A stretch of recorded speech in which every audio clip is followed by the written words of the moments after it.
نحمده ونصلي على رسوله الكريم اما بعد فاعوذ بالله من الشيطان الرجيم بسم الله الرحمن الرحيم انما الصدقات للفقراء والمساكين صدق اللہ العظیم۔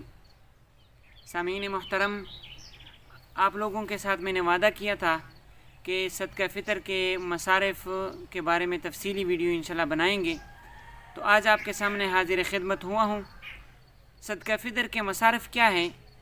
تو صدقہ فطر کے مصارف وہی ہیں جو زکوٰۃ کے مصارف ہیں، یعنی جس کو زکوٰۃ دیا جا سکتا ہے اس کو صدقہ فطر بھی دیا جا سکتا ہے۔ اچھا، اب زکوٰۃ کن لوگوں کو دیا جا سکتا ہے؟ تو زکوٰۃ کے بارے میں اللہ تعالیٰ کا ارشاد ہے کہ انما الصدقات للفقراء والمساکین والعاملین علیہا والمؤلفۃ قلوبہم وفی الرقاب والغارمین وفی سبیل اللہ وابن السبیل فریضۃ من اللہ، یعنی زکوٰۃ جن لوگوں کو دیا جا سکتا ہے ان کے مصارف 8 ہیں۔ وہ کون کون سے ہیں تو اس کی تفصیل آپ کے سامنے بیان کروں گا۔ تو وہ کیا ہے؟ سب سے پہلے فقراء ہے۔ فقراء سے کون لوگ مراد ہیں؟ فقراء سے ایسے لوگ مراد ہیں جو بالکل گزر بسر کا اس کے پاس کچھ بھی نہ ہو، تو ایسے لوگوں کو بھی زکوٰۃ دیا جا سکتا ہے اور صدقہ فطر بھی دیا جا سکتا ہے۔ یہ سب سے پہلا گروہ ہے جس کو آپ زکوٰۃ دے سکتے ہیں۔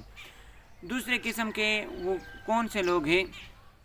دوسرے قسم کے وہ لوگ ہیں جو مساکین ہیں، یعنی ان کے پاس گزر بسر کا جو جائز اخراجات ہیں ان کا تو وہ تو جائز اخراجات اس کے پاس موجود ہیں، لیکن آمدن اس کی کم ہے، تو ایسے لوگوں کو بھی آپ زکوٰۃ دے سکتے ہیں۔ یہ دو قسم کے لوگ ہو گئے۔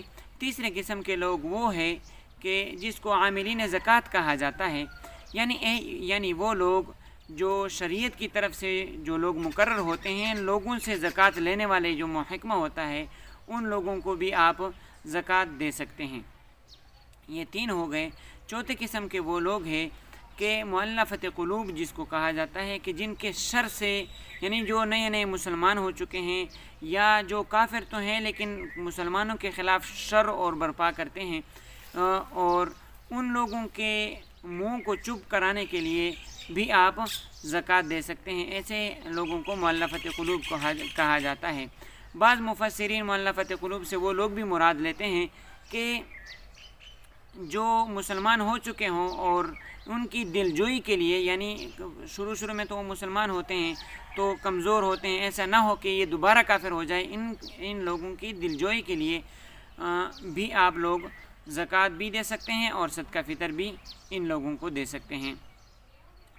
مؤلفۃ قلوب کے بعد غارمین ہے، کہ غارمین سے کون لوگ مراد ہیں؟ ایسے قرض خواہ جو قرضوں میں ڈوبے ہوئے ہوں، پیسے تو ان کے پاس ہیں لیکن وہ قرضوں میں ڈوب چکے ہیں، تو ایسے لوگوں کو بھی آپ پیسہ دے سکتے ہیں صدقہ فطر کا اور زکوٰۃ کا، تاکہ یہ جو لوگ قرضوں میں ڈوبے ہوئے ہیں وہ اپنا قرض ادا کر دیں۔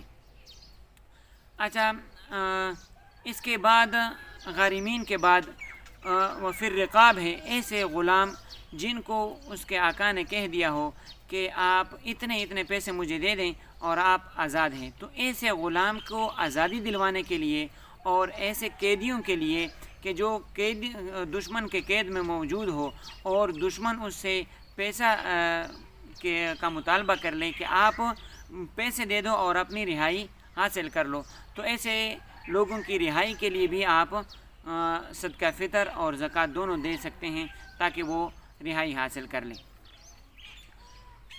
یہاں تو رقاب تو ہو گیا اور غارمین بھی ہو گیا۔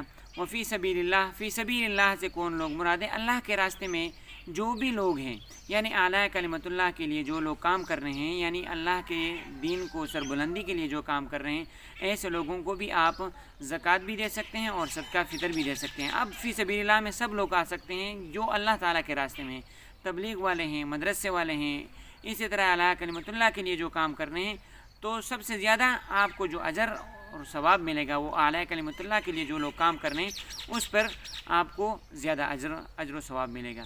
آخر میں ہے وابن السبیل، کہ وہ ابن سبیل سے کون لوگ مراد ہیں؟ ایسے لوگ مراد ہیں کہ ان کے پاس اپنے گاؤں میں، اپنے وطن میں، اپنے گھر میں پیسے تو موجود ہیں، لیکن وہ فی الحال اب سفر میں موجود ہے اور سفر میں اس کا زاد راہ ختم ہو گیا ہے، تو اس کو اپنے گھر جانے کے لیے یا سفر میں جو زاد راہ جو مطلوب ہوتی ہے وہ دے کر صدقہ فطر کے ذریعے سے دیا جائے، یا اس کو زکوٰۃ کے پیسے دے کر اس کے لیے زاد راہ لے لیا جائے یا اس کو پیسے دے دیے جائیں، تو آپ کا زکوٰۃ بھی ادا ہو جائے گا اور صدقہ فطر بھی ادا ہو جائے گا۔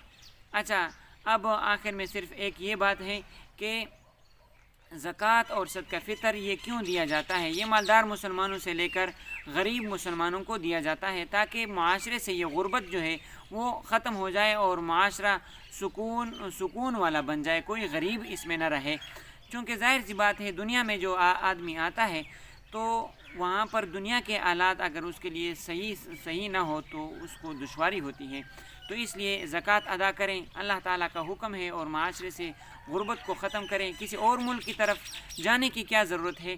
اگر ہم اسی ملک میں، اسی پاکستان میں زکوٰۃ کے نظام کو نافذ کر دیا جائے تو انشاءاللہ امید کرتا ہوں کہ مکمل طور پر معاشرے سے غربت ختم ہو جائے گا۔ آخر میں صرف آخری درخواست ہے کہ آپ صلی اللہ علیہ وسلم نے فرمایا ہے کہ سلام کو پھیلاؤ، اس سے لوگوں میں محبت بڑھ جاتی ہے، تو آپ لوگوں سے بھی میں بھی یہی درخواست کرتا ہوں کہ افشوا السلام، کہ سلام کو آگے پھیلاؤ تاکہ لوگوں میں اور مسلمانوں میں محبت پھیل جائے۔ اسی پر اکتفا کرتے ہیں۔ وآخر دعوانا ان الحمد للہ رب العالمین۔